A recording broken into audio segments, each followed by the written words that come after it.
Christy from BookCrushin, and I am here with the most amazing Aiden Thomas, who I was just talking to Kelly before this, and Kelly goes, "You're practically family," and I was like, "I'm like family adjacent," which is, you know, very fun. But anyways, tell us who you are and like what you're doing. We're at YallWest, so you're doing YallWest things, not Disneyland things, which is a tragedy. This is unfortunate. Being in SoCal. But what are you doing here? Yeah, so I'm Aiden Thomas. I write young adult, mostly fantasy. I've written Cemetery Boys, Lost in the Neverwoods, The Sunbearer Trials, and the Sunbearer Trials sequel is coming out in September, which is called Celestial Monsters. So excited. Yeah, and I did 2 hours of signing earlier, and like I feel like my voice is gone, my cheeks hurt from like smiling so much. That's a good problem. Yeah, right? It's great. Does your hand hurt from signing so much? You know, so far I haven't had any wrist issues, but like fingers crossed. You kind of need those. Yeah, I do need them to do a lot of my job, as it turns out. Yeah. Exactly.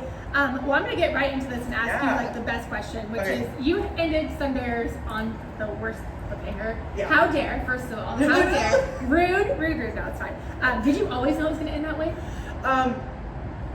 No, I didn't. It actually took me a while. The Sunbearer Trials went through so many changes before its final stage. Teo originally was not even the main character. Wow. The main character was actually Aurelio, and so the whole story was going to be told from his point of view, and so Outer Stella was going to have a much more bigger involvement. But what happened was as I was plotting out the book, what I realized was that Aurelio is so ingrained within the system that I needed my main character to be someone who's going to be really breaking it down. Okay. And so I was like, okay, congratulations, Teo, the love interest, you're now the main character.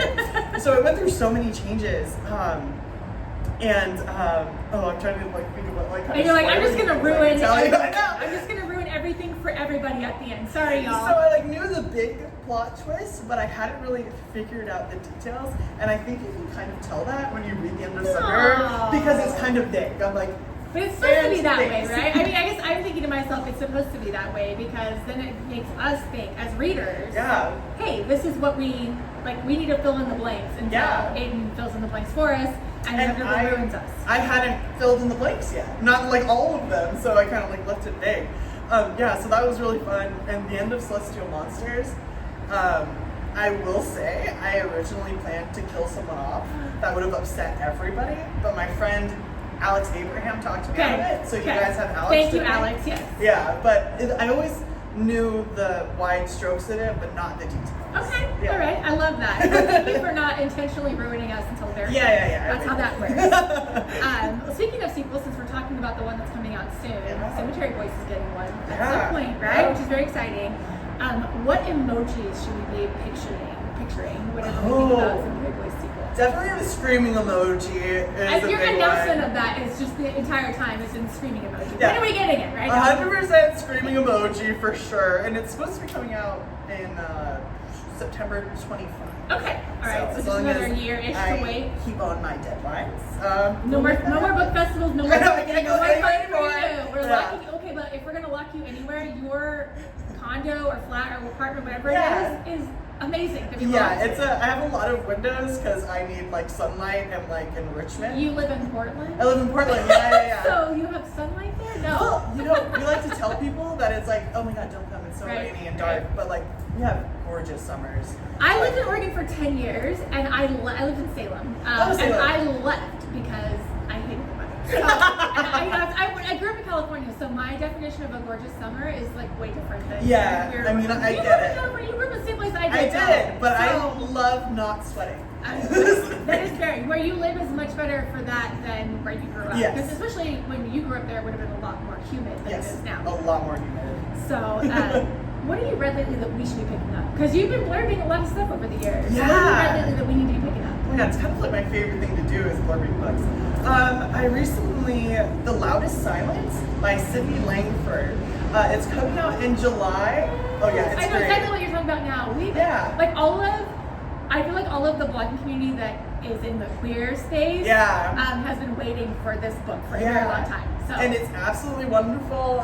It's about a girl dealing with her disabilities who likes to sing, and she teams up with a deaf boy who loves to play guitar. And it's just it's so heartwarming. I absolutely loved that book. Oh gosh, what else have I feel like everything that I'm thinking of has like come out recently. Like, okay, what is it then? Well, what is it? Freaking Camilla Cole put out a book called So Let Them Burn. I don't know if you've heard of that one. I don't think so. It's like if you wanted Khaleesi to have like a real shot, it's like that. It is it's like in a fantasy Caribbean country, okay. And there's two main characters who are sisters, and one girl can tap into and hear the voices of her ancestors and different kind of gods, and the other one, it's a spoiler, but there's dragons, and there's like big, what would you call those? Kind of like mech creatures that are made to look like dragons in order to fight the dragons. So it's very like colonialism, wars, and like, but specifically post-war, and like what a society looks like and how it functions. It was like all of that in one book is like, wow. And it sucked me in like immediately. I think I was like 60 pages into it, and I like messaged Camilla, and I was like, this is gonna be fucking huge. I love it. Yeah. I feel like I saw that book here though. I feel like I'm like that. It's a very bright, like neon pink and yellow on the cover. It's great. It's so good. Those are my colors. Yeah. I will be looking for that. That sounds amazing. It's really good.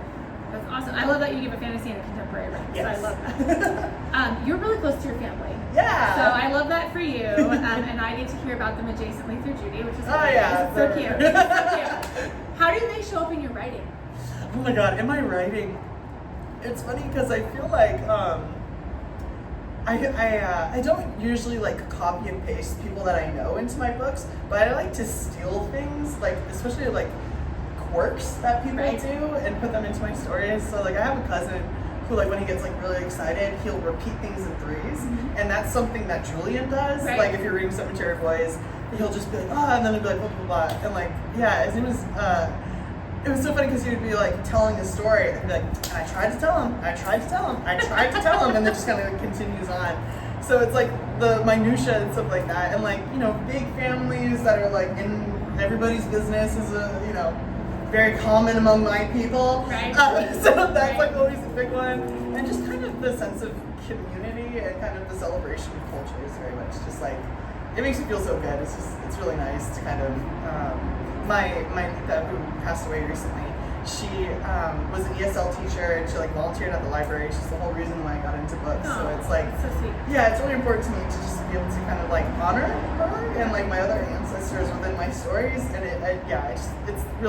it's a joy to be able to write like that. I love it. Yeah. I love it. And I love that it's like subtle, right? It's really like, it fits in, but it's not like this person is this person. Yeah, because then I would never hear the end of it. Right. Well, I mean, it's like until you got to the person. Judy I in know. Lost in the I know. Woods, yeah. Right? I was like, Judy, do you know you're in this book? You know what? She's the only one who's ever had like an actual copy paste into any of my books. She's so funny. She was like, no, it can't be me. I was like, yeah, I think it's literally. you. I think it's you.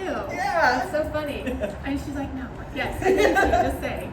You did perfect, by the way. Thank you. You did a good job. Thanks. You did a good job. I got one last question for you. Yes. And so what are you most excited for readers to experience in any of your upcoming books? Because you not only have Cemetery Boys 2 and Celestial Monsters, but you have Gay, Titanic, and Space. Yep. So what are you most excited for readers to experience in any of those stories? Or if there's ones you haven't heard about, maybe we don't tell us yet, but...